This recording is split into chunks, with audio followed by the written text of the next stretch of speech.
Hola, ¿qué tal? Bienvenidos a Reporte Climático. Mi nombre es Iván Carrillo y me da mucho gusto coincidir nuevamente con ustedes en este espacio de periodismo de soluciones para un mundo en constante cambio.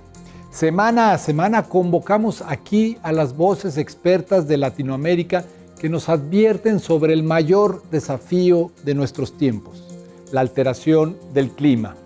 Comprender dicho fenómeno demanda poner atención a lo que ocurre en nuestro entorno y la meteorología nos ayuda con esa misión día a día. Podríamos pensar que el único contacto con esa ciencia es a través de la sección del estado del tiempo en los noticiarios. Sin embargo, lo cierto es que todos tenemos algo de meteorólogos. Por ejemplo, cuando decidimos salir o no con el paraguas, o cuando revisamos en el celular a qué temperatura está el lugar en el que habitamos. Hoy descubriremos cómo trabaja esta disciplina y por qué es una de las que más afecta nuestra vida. La doctora en meteorología Maides Bárcenas nos guiará por el tema, pero antes de ir con ella los invito a echar un vistazo a la actualidad climática global.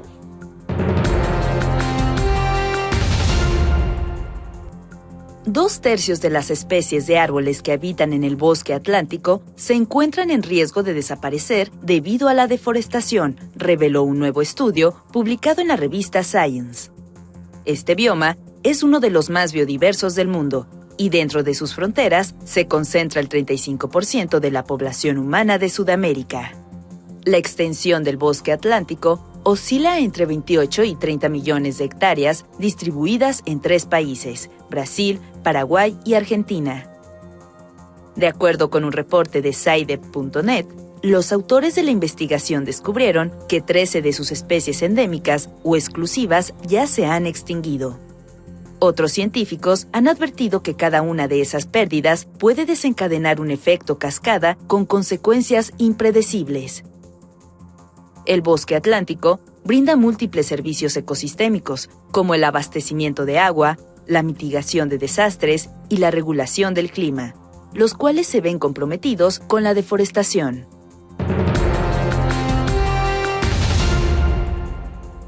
La desinformación y los fenómenos meteorológicos adversos son percibidos como los mayores riesgos inmediatos en el planeta.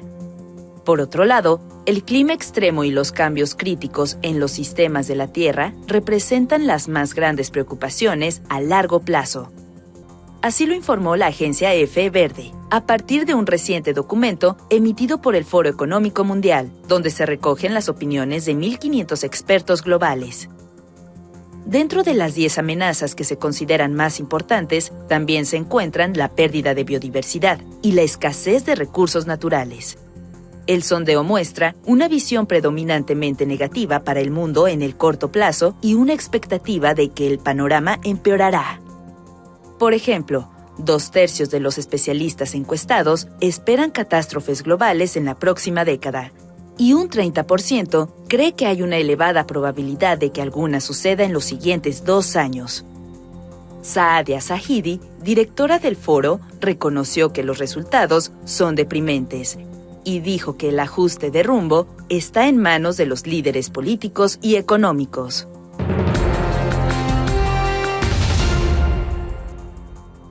A finales de enero, el Banco Centroamericano de Integración Económica, BCIE, anunció que reforzará su financiamiento para proyectos que atiendan 2 problemas críticos en la región: la mitigación de los efectos del cambio climático y las causas de la migración.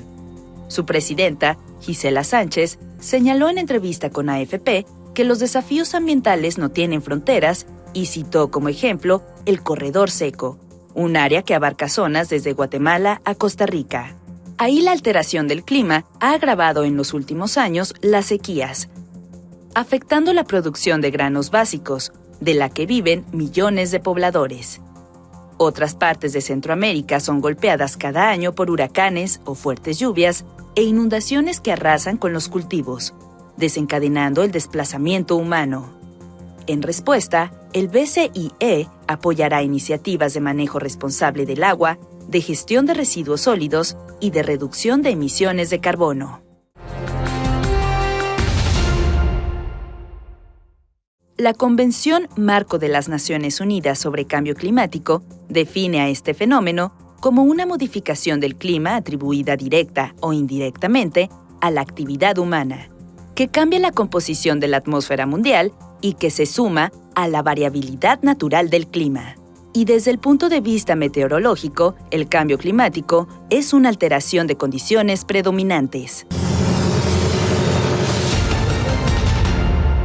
La meteorología es esencialmente parte de la física, pero se alimenta de otras ciencias como la geografía y las matemáticas.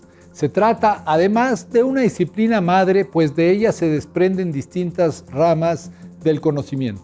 Entre una de las tantas, pues es la climatología. Justamente en el análisis de las variables meteorológicas a diario o incluso en el pronóstico diario o a corto plazo que se hace desde la meteorología para saber cómo van a estar esas condiciones del tiempo o cómo se han estado presentando en los días recientes, no se distinguen a veces algunos cambios drásticos que sí se salen a reducir o que sí se analizan cuando se estudia un periodo más largo.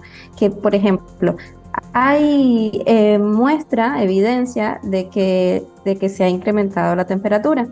Ese análisis lo vemos en el transcurso de días consecutivos, después que tengamos un mes de análisis, por ejemplo.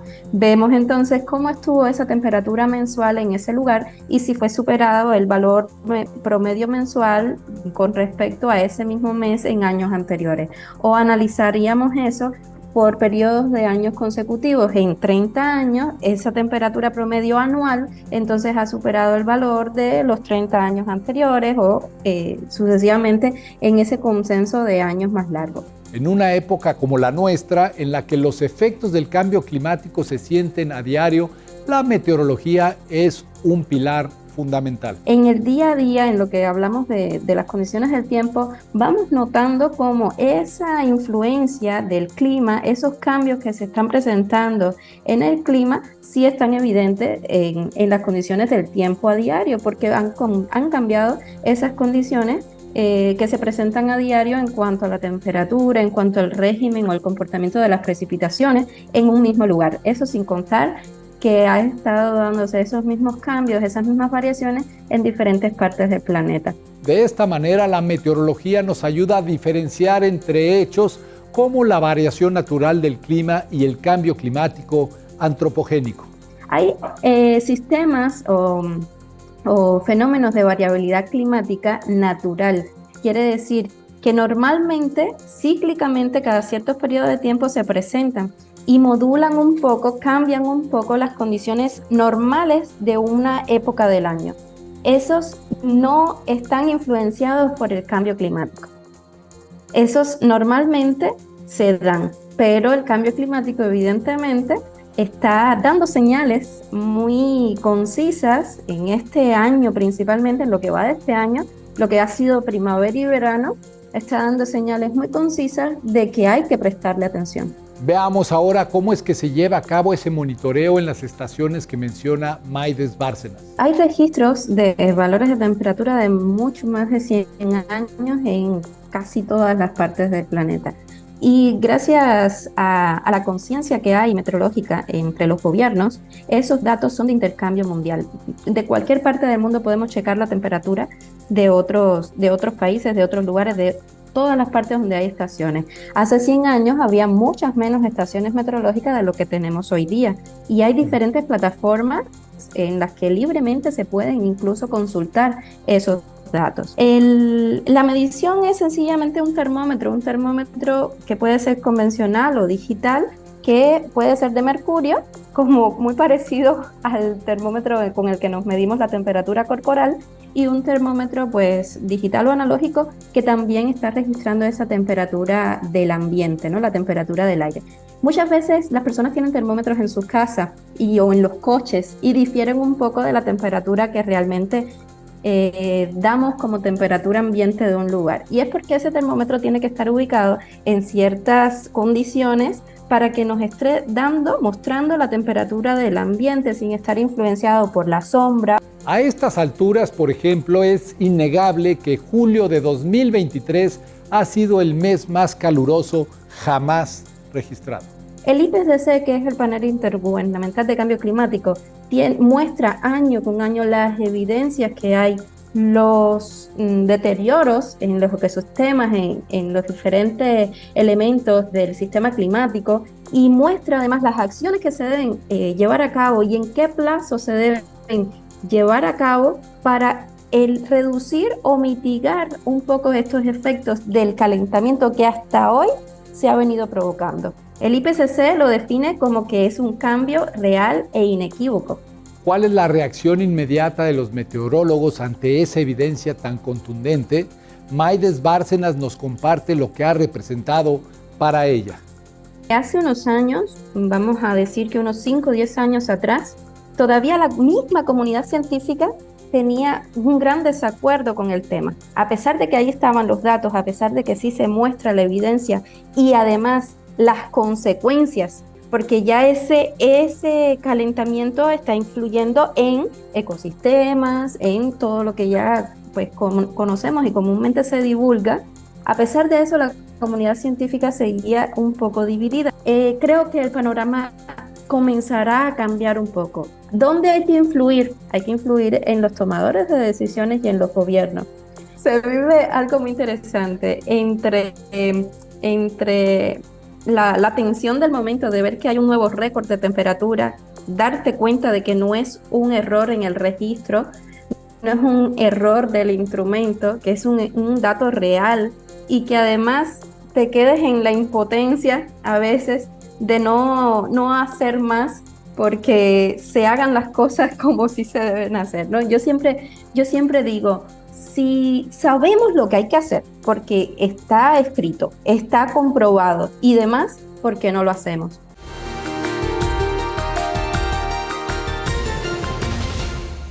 La meteorología estudia el estado de la atmósfera en un momento concreto, mientras que la climatología investiga las condiciones promedio de la atmósfera y de los elementos atmosféricos en periodos largos.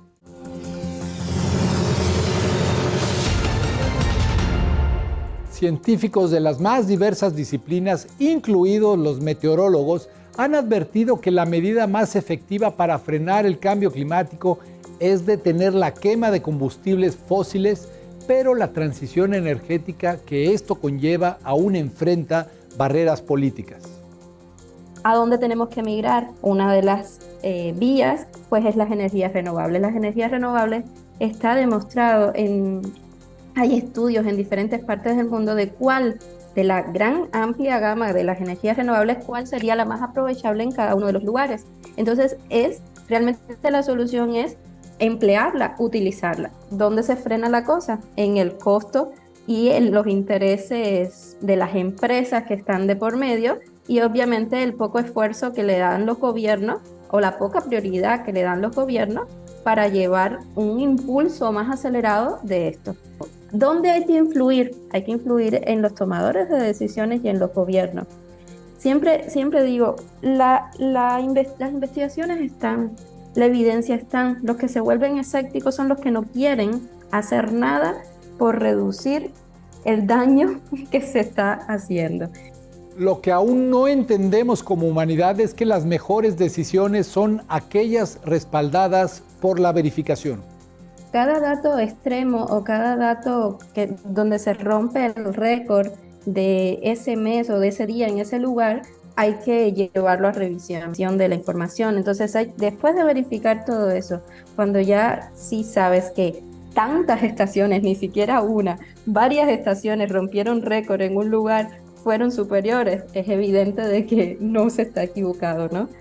Entonces sí es importante verificarlo, saber que el dato es real, porque es vital ese dato a la hora de ya hablar del promedio mensual o del promedio anual. Este año 2023 a nivel global va a quedar muy por encima la temperatura a nivel mundial, pero cuando lo analizamos en territorios, en ciertos lugares, nos vamos a dar cuenta también que la temperatura quedó por encima de los valores promedios de ese lugar.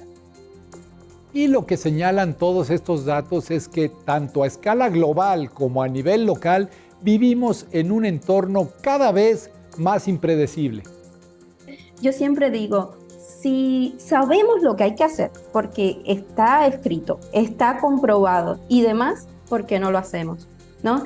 ¿Cuándo nos vamos a dar cuenta de lo que hay que hacer? Cuando ya no haya agua, no haya agua potable, cuando ya no sé, no tengamos ni la electricidad, a lo mejor porque acabamos con los combustibles, con el combustible fósil. Definitivamente, ¿quiénes vamos a pagar las consecuencias? Pues la humanidad. No lo veremos nosotros, lo verán las siguientes generaciones. Pero evidentemente el cambio, no solo en la atmósfera, el cambio en todo el sistema climático que comprende todo, ¿no? La litosfera, la hidrósfera y los demás elementos, son 5 elementos, pues es evidente, está dado. ¿Cómo debemos proseguir? Pues reduciendo lo que acelera ese cambio, porque con el cambio que ya está, tenemos que continuar viviendo. Es no agravarlo. Las afectaciones no se han hecho esperar. Por el contrario, son más aceleradas y frecuentes conforme pasa el tiempo. Es a lo que nos lleva el cambio climático, a tener extremos, periodos de sequía más prolongados, tormentas más fuertes. Abril, mayo estuvimos hablando y decíamos, ¿y por qué no comienzan las lluvias? Y uno mismo no se podía creer lo que estaba pasando. La verdad, fueron situaciones difíciles de decir, no va a ser para finales de mes, no va a ser para el otro, y fue un comportamiento con el comienzo de las lluvias, por ejemplo, atípico totalmente a años anteriores. Esos meses han estado en estudio y seguimos viendo las relaciones de las diferentes variables en los diferentes niveles de la atmósfera, ver con qué tuvo relación, con qué otro evento de variabilidad climática, porque son muchos. A lo que llegamos hasta este momento, no se ha encontrado una relación tan fuerte como para decir uno de estos eventos fue la única causa o el culpable en su totalidad de este aumento de las temperaturas, de esta reducción tan drástica de las precipitaciones. No se ha encontrado. Es decir, hay un trasfondo que evidentemente está en el cambio climático, está en ese calentamiento que ha sido el que ha imperado por encima de todos los demás fenómenos de variabilidad climática u otro comportamiento local que se pudiera haber estado dando. Va a ser eso. La realidad está sorprendiendo incluso a los expertos más veteranos y nos coloca en territorio desconocido. Cuando tenía pláticas con ellos y demás, me decían, yo no podía creer esto que decían los modelos. Y yo tampoco. Pero yo tenía que decir lo que me decían los modelos, con una cierta incertidumbre en la que juega un poco la experticia del meteorólogo, ¿no? Y no darlo por sentado en su totalidad, pero evidentemente los modelos en buena medida sí reflejaron ese atraso de las precipitaciones, sí reflejaron ese incremento excesivo en las temperaturas. Los modelos estacionales, esos que se corren para más tiempo, ¿no? El próximo mes, los próximos 3 meses, los próximos 6 meses, sí estuvieron mostrando ese incremento de temperatura y reducción de precipitación, no solo en México, en el sur de Estados Unidos, en Europa, en muchas partes del mundo lo estuvieron mostrando. Y se cumplió. Los modelos, aún con la incertidumbre que por naturaleza cargan, son una de las mejores herramientas que tenemos para responder a la crisis. ¿Qué vamos a tener en los próximos años, por así decirlo? Es evidente que la cantidad de días cálidos, el verano, por así decirlo, se va a extender, que ya lo hemos venido viendo, y que el invierno se va a ir reduciendo. Pero que además la cantidad de horas en un día con temperaturas cálidas van a ser más que las temperaturas mínimas o más frescas que se dan durante la noche, ¿no? Noche y madrugada. Entonces, evidentemente, son cosas a las que las especies, algunas se adaptan más rápido que otras. Entonces, ahí ha sido las especies más vulnerables hasta este momento, ya están mostrando esos cambios, esas afectaciones, y nosotros hasta ahora, por ser pues el ser humano que somos, nos hemos sabido ir adaptando a esos cambios en esos regímenes de precipitación y de temperatura. Pero evidentemente llegarán a haber cambios muy drásticos en donde ya haya agotamiento pues, de algunas cosas vitales para nuestra vida que podría provocar incluso la desaparición de la especie en el planeta. Tales proyecciones nos indican la recientemente nombrada ebullición global.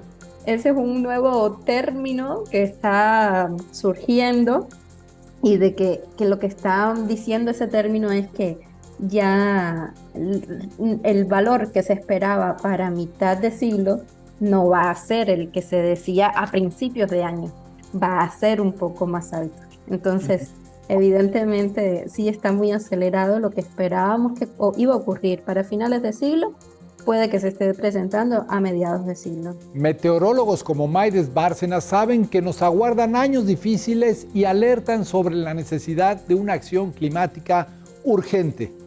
Hay una obra de Rachel Carson, bueno, es un libro, Primavera Silenciosa, el Silent Spring. En 1962 o 64, de ese entonces es su libro, y esa obra, en ese entonces, ella hablaba de cómo en su lugar de nacimiento, de residencia en Estados Unidos, la primavera había cambiado en el 60 y que los pajaritos ya no cantaban y que las lluvias y cómo los fertilizantes estaban dañando su entorno y la vida de esas especies. Y es increíble cómo en el 60 ella mostró aquella obra y fue un primer llamado para muchos de cómo evidentemente estaba habiendo un cambio precisamente por la invasión humana, por el impacto que nosotros le estábamos ocasionando a esos ecosistemas. Ese impacto obviamente ha sido acumulativo y evidentemente la reducción de eso no se ha dado, al contrario, se ha incrementado. Entonces, los cambios en la primavera, por nomás contemplar una estación, son abismales en cualquier parte del planeta. Gracias por acompañarme en Reporte Climático. Soy Iván Carrillo y los espero la próxima semana con más periodismo de soluciones para un mundo en constante cambio.